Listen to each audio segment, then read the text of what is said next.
My name is Aisha, I am 21 years old, and until recently I believed that I lived a life that most people would call perfect. I grew up in a wealthy family. My father was a respected businessman in our city, and my mother always made sure that our home looked like something out of a magazine. On the outside, we seemed like the kind of family that everyone envied. But on the inside, things were never as flawless as they appeared. My father had always been strict, obsessed with his reputation, and unwilling to tolerate even the slightest mistake. To him, family honor mattered more than feelings, more than happiness, and sometimes even more than love. I never thought that one day his obsession with control would become the reason for the most humiliating moment of my life. Like any young girl, I had dreams, secrets, and emotions that I didn't always want to share with my parents. And one of those secrets was that I had fallen in love.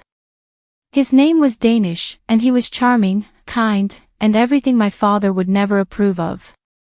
We met at a university event, and what started as casual conversations slowly turned into late-night calls, secret meetings, and whispered promises about a future we both wanted to build together. I knew if my father ever found out, his reaction would be brutal, so I did everything in my power to hide it.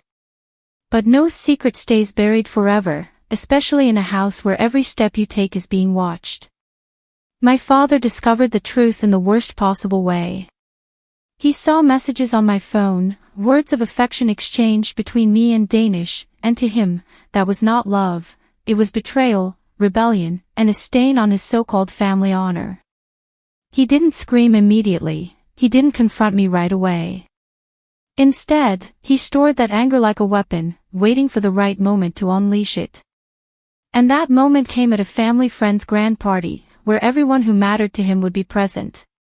I remember getting ready for that party, wearing a dress I thought made me look beautiful, hoping maybe for one night I could just forget the tension building inside our home. My mother complimented me, unaware of the storm that was about to hit. As we arrived, people smiled at us, admired my father's presence, and praised him for being such a respectable man. I smiled politely, not realizing that behind his perfect mask, my father was preparing to ruin my dignity in front of all those very people. The night was filled with music, laughter, and the clinking of glasses, but I could feel my father's eyes on me every time I moved. Then, in the middle of the party, he called me over in a voice that carried authority. Everyone turned to watch as I walked toward him, my heart beating faster because something in his tone told me that this wasn't going to end well. He looked at me with a cold expression, one that I had seen before but never in public.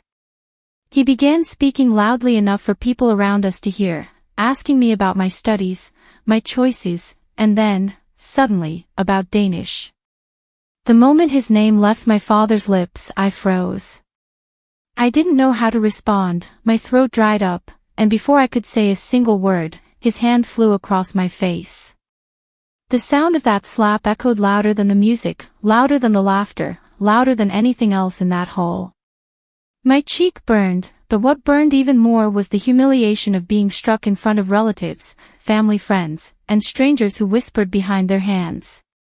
I could see the shock in their eyes, the judgment, the gossip forming right there in that hall, and all of it was directed at me.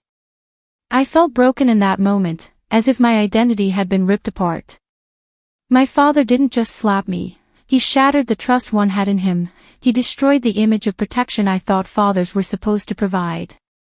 He turned me into a public spectacle, reducing me from his daughter to just another story people would tell when they wanted drama to gossip about. But what he didn't know was that this slap, this moment of pure humiliation, would change me forever. It would become the spark that lit the fire of my determination. If he thought that he could crush me with one act of violence, he was wrong. That night, as I stood in silence with tears threatening to fall, I promised myself that one day I would take back the dignity he stripped from me. The sting of my father's hand across my face didn't end with that moment at the party. It followed me everywhere, in the whispers of the guests who watched it happen, in the pitying eyes of relatives who pretended to console me later but were secretly thrilled to have new gossip, and in the silence that filled our car on the way home. My mother sat rigid in the back seat with me, her eyes glistening with unshed tears, but she said nothing. My father drove as if nothing had happened, his jaw clenched, his pride intact, convinced that he had done the right thing by teaching me a lesson in front of everyone. He didn't look at me once, and I didn't dare look at him either, because I knew if I met his eyes, I would see the satisfaction of a man who thought he had won. That night I locked myself in my room, tears finally spilling as I stared at my reflection in the mirror. The faint mark on my cheek had already begun to fade, but the humiliation was carved deeper than any physical wound. My phone buzzed repeatedly, messages from Danish asking if I was okay, messages from friends who had been at the party and had seen everything. I didn't reply. What could I possibly say? That my own father, the man who raised me, had chosen to shame me in front of the world rather than protect me in private? That my so-called family honor had been preserved at the cost of my dignity? For days after, the house was suffocatingly quiet. My father carried on as usual, reading his newspapers, attending his meetings, pretending that his daughter's humiliation was a closed matter. My mother tried to speak to me, but her words were filled with caution rather than comfort. She told me not to provoke him, not to embarrass the family further, as if I had been the one who invited disgrace into our home. I realized then that in this household, my feelings didn't matter. What mattered was my father's pride and the image he projected to society. But the more I replayed that moment in my head, the more something inside me hardened. I couldn't stay silent forever.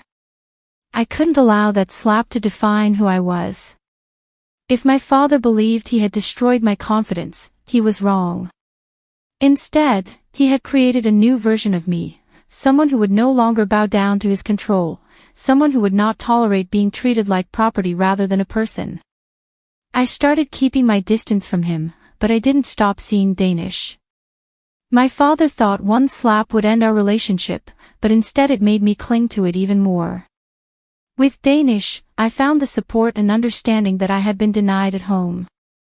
He listened when I poured out my anger, he encouraged me when I doubted myself, and he reminded me that my life was still mine to control. For the first time, I started to imagine a future where my father's voice wasn't the loudest in the room, where his reputation didn't dictate my choices, and where I could stand on my own without fear. But fantasies don't erase reality. Outside our secret bubble, the whispers from the party followed me everywhere. At family gatherings, I caught the smirks of cousins who mocked me behind my back.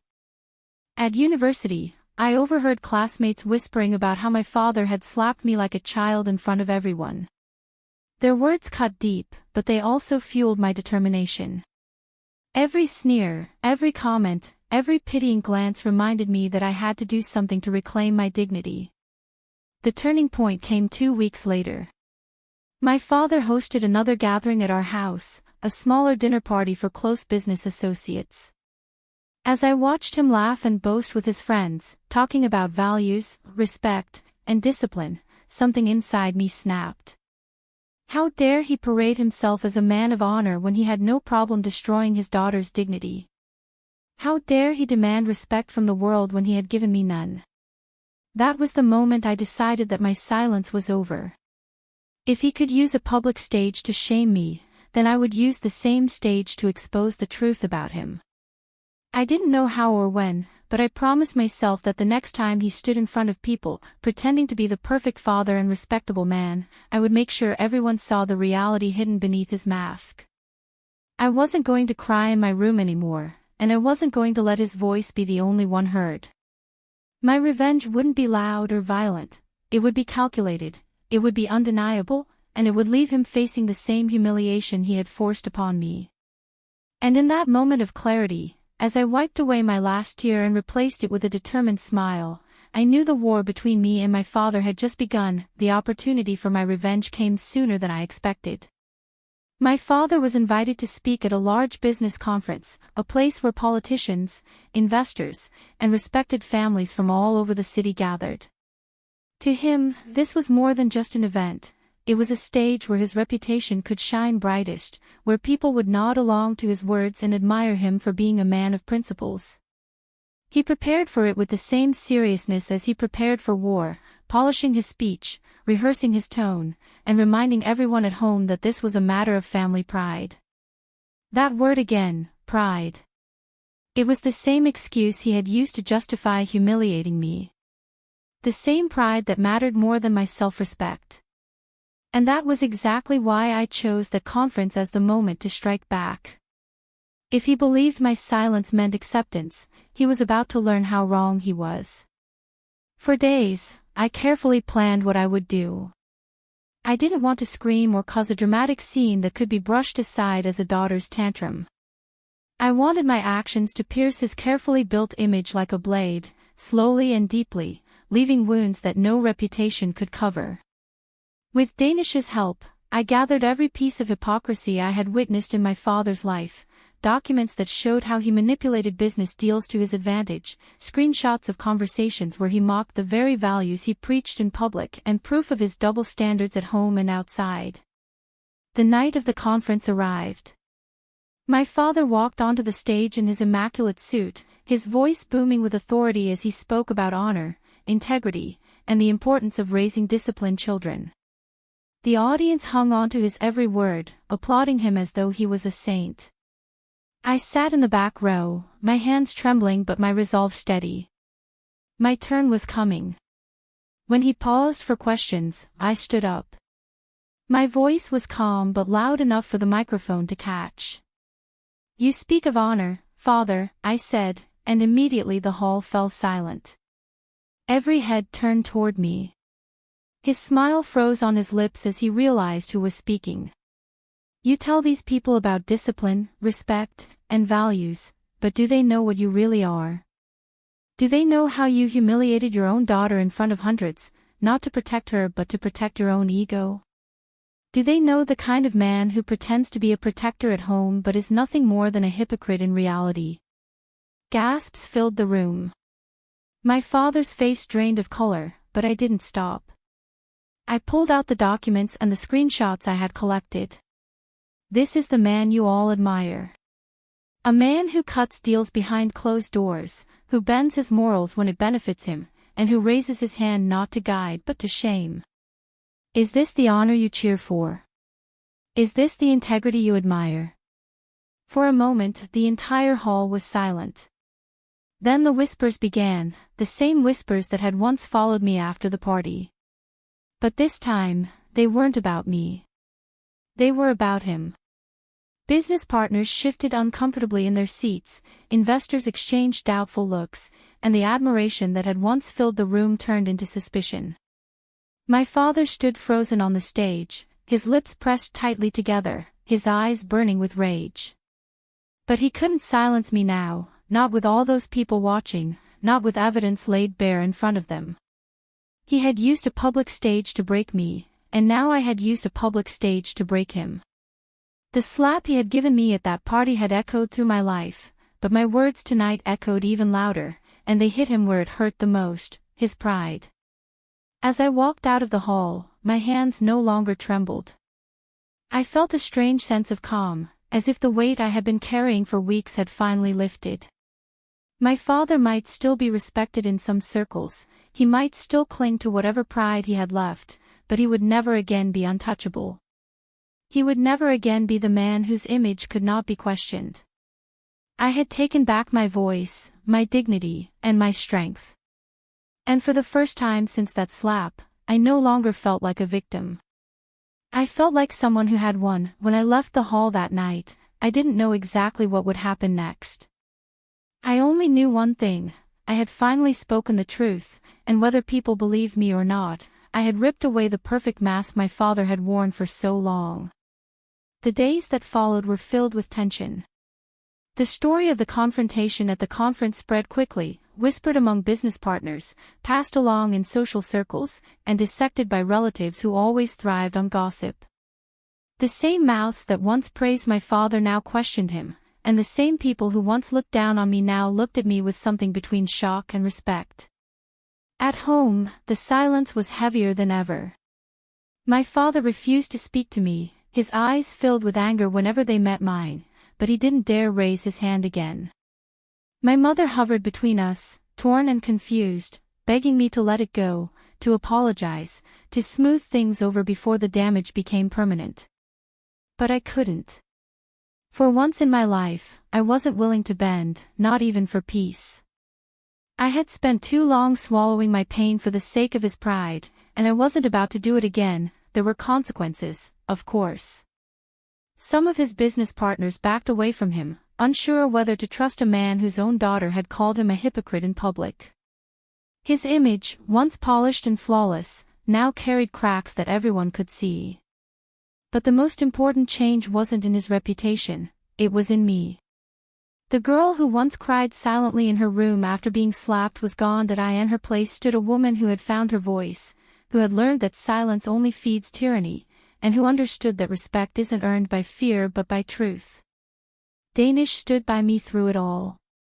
While the world around me shifted, he became my anchor, reminding me that I wasn't crazy for wanting dignity, that I wasn't wrong for demanding respect. Even from my own father. Our bond grew stronger, not weaker, after everything, and for the first time, I felt like I was building a life on my own terms. One evening, weeks after the conference, I found myself sitting alone in the living room when my father walked in. He stood in front of me, silent for a long time, as if searching for the right words. His pride wouldn't allow him to admit defeat, but his eyes told a story his lips never would, of a man who finally realized that his daughter wasn't a child he could silence anymore. He opened his mouth as if to speak, then closed it again, and walked away. That silence was enough for me. It wasn't an apology, but it was acknowledgement. He knew I had changed, and nothing he did could undo that. I didn't need him to apologize.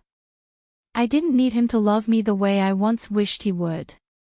What I needed, I had already taken back for myself, my dignity, my strength, and my voice.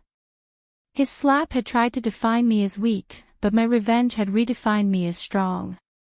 So when people now ask me about that night at the party, about the humiliation I endured, I don't flinch. I don't cry. I tell them that sometimes pain becomes the very spark that lights the fire of courage. And if my father's pride had to crumble for me to discover who I truly was, then so be it. Because I am no longer the girl who was slapped into silence. I am the woman who turned her humiliation into power.